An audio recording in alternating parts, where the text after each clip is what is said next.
has been the hardest hit in terms of the effects. The effects thereof were quite adversarial.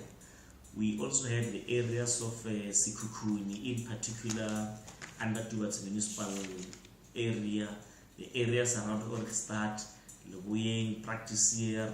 We have had the negative effects also felt in the areas of Lephalale, the Waterberg district.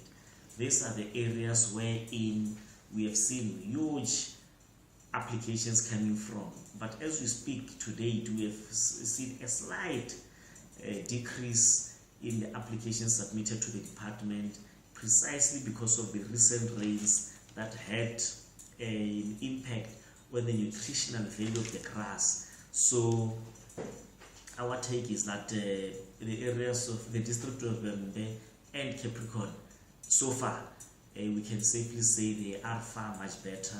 The conditions have massively improved. Can you please tell us about the new model, the involvement of the traditional leaders?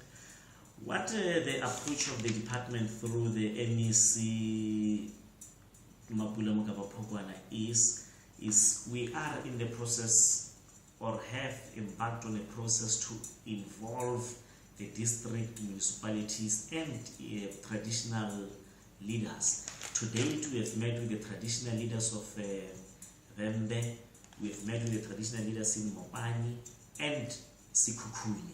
Our view is that this integrated program, if it is taken through the traditional authorities, the traditional leaders, our take is that they will be able to assist the government, they will be able to assist the province and the department in particular in terms of taking this initiative of reaching out.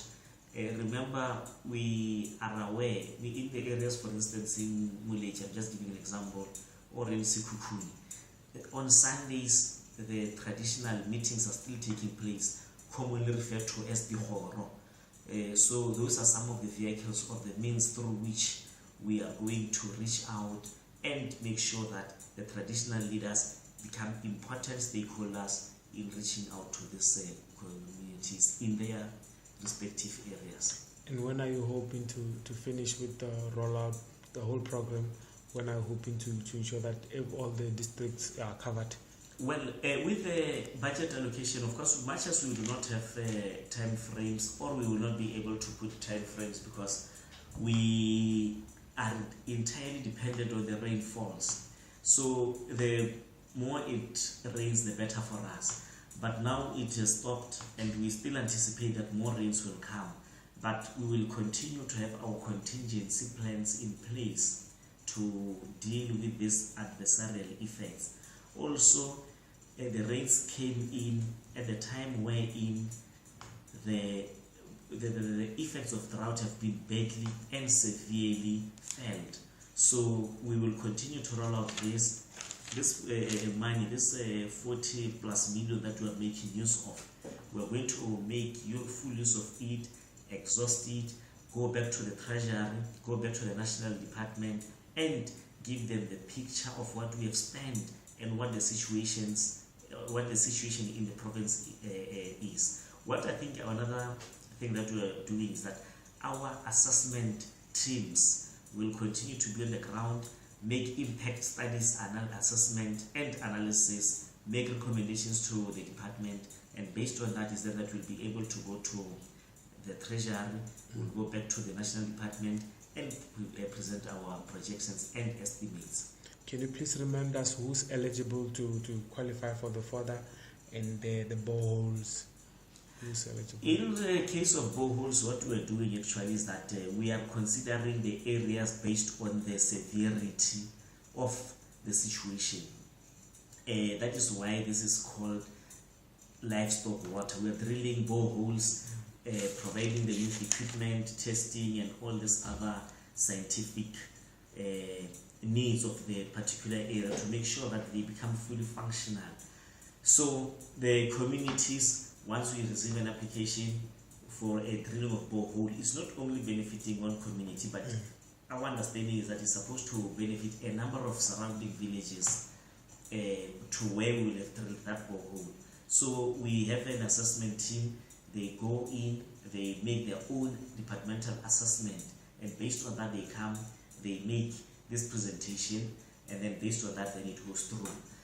That is in as far as boreholes is concerned. But as for the fodder supply, our target in the main is the communal livestock owners, people who do not have any means to sustain their livestock in areas or in situations like this ones. We are aware that in commercial farming, for instance, we are talking of people who are able to take care and sustain their livestock in situations like this. But our target are those poor communities who do not have any means whatsoever to take care of their livestock when the situation is like this. In the department recently, a farmer came in, and it was a very painful situation, telling us that he had lost almost 27 cattle recently because of drought. Hence, we are encouraging people to say, even if the situation is like this, let us not keep numbers that we are unable to maintain. Losing 27 cattle within a period of within a very short space of time, it's a huge loss. So much as we would not want to condone that, but much as we would want to condone a situation where we see our communities, our farmers becoming more involved in livestock farming, but we want to encourage people to have numbers that they will be able to maintain, even if the situation is as dire. Anything you want to add, Makgotho?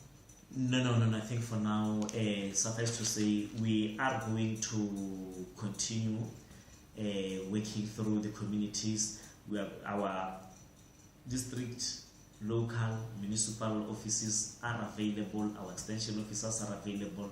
People should make use of the agricultural department in their local sphere as and when there is such a need. Our animal